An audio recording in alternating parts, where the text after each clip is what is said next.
సీమ దద్దరలింది. సీమ గడ్డపై అడుగుపెట్టిన విశ్వజిత్ శ్రీ నరేంద్ర మోడీ గారికి నా నమస్కారం. మాజీ ముఖ్యమంత్రి వర్యులు కిరణ్ కుమార్ రెడ్డి గారికి, జనసేన ప్రధాన కార్యదర్శి నాగబాబు గారికి, వేదికమైన పెద్దలకి, వేదికమైన ముందలున్న ప్రజలకి, భారతీయ జనతా పార్టీ జనసేన కార్యకర్తలకు, నాకు ప్రాణ సమానమైన తెలుగుదేశం పార్టీ కార్యకర్తలకి నా హృదయపూర్వక నమస్కారాలు. రత్నాల సీమ రాయలసీమ, పౌరుషాల గడ్డ రాయలసీమ. రాయలసీమకి నీరిస్తే బంగారమే పండిస్తారు. ఆనాడు విశ్వవిఖ్యాత నట సార్వభౌమ స్వర్గశ్రీ నందమూరి తారక రామారావు గారు తెలుగు గంగా ప్రాజెక్ట్ తీసుకొచ్చి కరువు అయిన రాయలసీమలో బంగారం పండించారు. ప్రపంచంలోనే పవర్ఫుల్ లీడర్ మన నమో శ్రీ నరేంద్ర మోడీ గారు.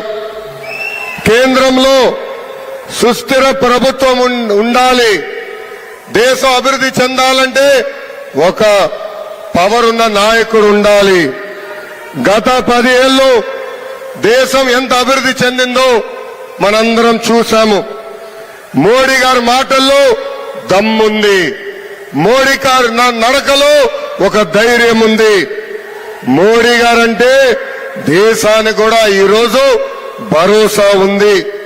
Modi guarantee 100% made in India. Modi గారి నుంచి నేను 2 విషయాలు ఆదర్శంగా తీసుకుంటున్నా. మొదటిది, కన్న తల్లి హీరాబేన్ గారిని గౌరవిస్తాం. రెండోది, భారతదేశం అంటే భక్తి.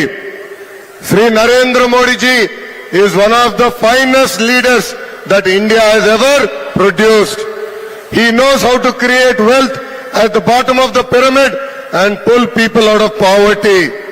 సంక్షేమ అభివృద్ధి 2 బ్యాలెన్స్ చేసి భారతీయులు తలెత్తుకుని నిలబడేలాగా చేసిన వ్యక్తి శ్రీ నరేంద్ర మోడీ గారు.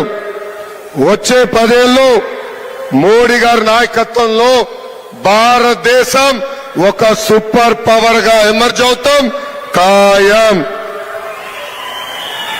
ఒకప్పుడు మనందరం విదేశాలకు వెళ్తే మీరెక్కడి నుంచి అడిగినప్పుడు భారతీయులని చెప్పుకునే పరిస్థితి. అలాంటిది ఇప్పుడు మన విదేశాలకు వెళ్తే నరేంద్ర మోడీ గారి పేరు చెప్తే చాలు, ఎక్కడ లేని గౌరవం ఈ రోజు మనకి దక్కుతుంది. వికసిత్ భారత్ నరేంద్ర మోడీ గారి కళ. వికసిత్ రాయలసీమ చంద్రబాబు గారు పవనన్న కళ. 2014లో రాష్ట్ర విభజన జరిగింది. కట్టుబట్టలతో మన బయటికి గెంటేశారు. ఆనాడు చంద్రబాబు నాయుడు గారికి ఉన్న అనుభవంతో రాష్ట్రాన్ని అభివృద్ధి, సంక్షేమం 2 చేస్తాం జరిగింది. 2014 నుంచి 2019 మధ్యన రాయలసీమని కూడా అభివృద్ధి బాటలో ఆనాడు మనం పెట్టాం. మనం గతంలో చూశాం, కొంతమంది ఫ్యాక్షన్ నాయకులు రాయలసీమతో రక్తం పారిస్తే చంద్రబాబు నాయుడు గారు నీరు పారిచ్చిన వ్యక్తి. 5 సంవత్సరాలు ముఖ్యమంత్రిగా ఉన్నప్పుడు 12,000 కోట్ల రూపాయలు ఖర్చు పెట్టి రాయలసీమకి సాగునీటి ప్రాజెక్టులు మనం పూర్తి చేశాం. ప్రతి ఇంటికి కుళాయి ద్వారా సురక్షితమైన తాగునీరు అందించడానికి ఆనాడు ప్రాజెక్టు కూడా ప్రారంభించాం.